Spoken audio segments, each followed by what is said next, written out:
صلی اللہ تعالیٰ علیہ وعلیٰ آلہ وصحابہ وازواجہ وذریاتہ وبارک وسلم وسلم تسلیما کثیرا کثیرا اما بعد فاعوذ باللہ من الشیطان الرجیم بسم اللہ الرحمن الرحیم۔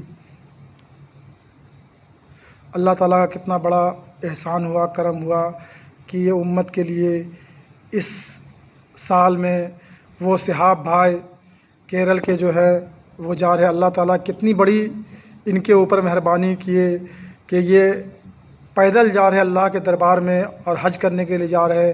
1 سال تک ان کو پیدل چلنا پڑے گا، اور اللہ تعالیٰ کا خود ارشاد ہے کہ جو انسان میرے گھر کی زیارت کے لیے، حج کے لیے گھر سے نکلتا ہے تو وہ میرا مہمان بن جاتا ہے، اور اس کے راستے میں فرشتے مدد کرتے ہیں، اور بہت سارے لوگ راستے میں مدد کرتے ہیں۔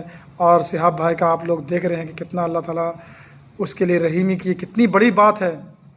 یہ چھوٹی موٹی بات نہیں ہے، یہ بہت ہی بڑی بات ہے کہ ہم تو کہتے ہیں کہ اس سے بڑی بات کوئی ہو ہی نہیں سکتا کہ وہ ہندوستان سے اور سعودی عرب جا رہے ہیں، اور وہ بھی جا رہے ہیں پیدل جا رہے ہیں، وہ بھی جا رہے ہیں اکیلے جا رہے ہیں۔ کتنی بڑی بات ہے۔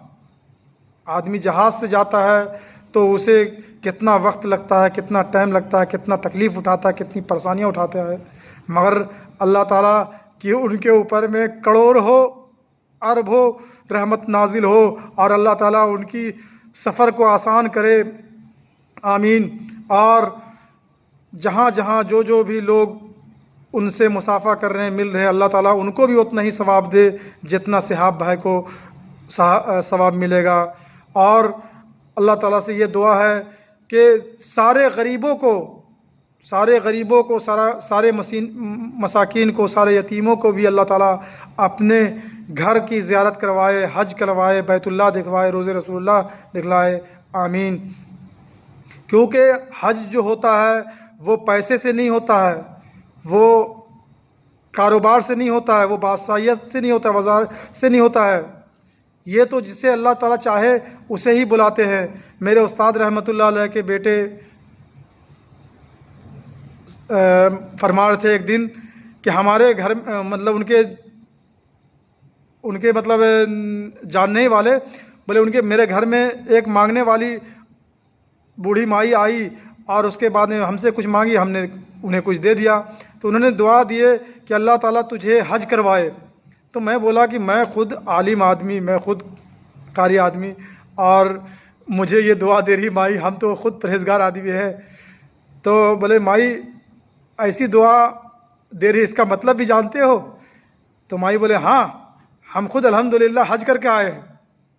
تو یار چونک گئے کہ اتنی بڑی بات ہے کہ آپ جو ہے حج بھی کر لیے؟ تو بولے ہاں، ہم جو ہے بھیک مانگتے تھے، بھیک مانگ کے جمع کرتے تھے، اور جمع کرنے کے بعد میں الحمدللہ ہم نے حج بھی کیا ہے۔ تو اللہ تعالیٰ جس کو جس طرح سے بھی اپنے گھر میں بلا لے۔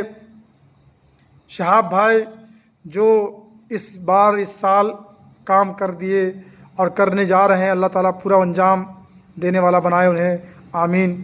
کیونکہ اس سے بڑی کوئی بات ہے ہی نہیں، اس سے کوئی بڑی بات ہے ہی نہیں کہ انسان پیدل ہندوستان سے حج کرنے کے لیے جائے۔ آج کے زمانہ میں، پہلے کے زمانے میں ابو حنیفہ رحمۃ اللہ علیہ کتنا حج کیے تھے، وہ کتنا مجھے ذہن میں نہیں آ رہا، 40 یا 45 حج کیے تھے، تو اس میں کئی حج تو پیدل کیے تھے ابو حنیفہ رحمۃ اللہ علیہ۔ تو ابو حنیفہ رحمۃ اللہ علیہ کے زمانے کا بات کچھ اور تھا، اور آج کے زمانے میں تو اتنا آدمی نازک ہے، کمزور ہے کہ وہ گھر سے مسجد تک تو جا ہی نہیں سکتا۔ گھر سے مسجد تک نکلنے کے لیے تو اس کے کتنا گھبراہٹ ہوتا ہے، کتنا پریشانی ہوتا ہے۔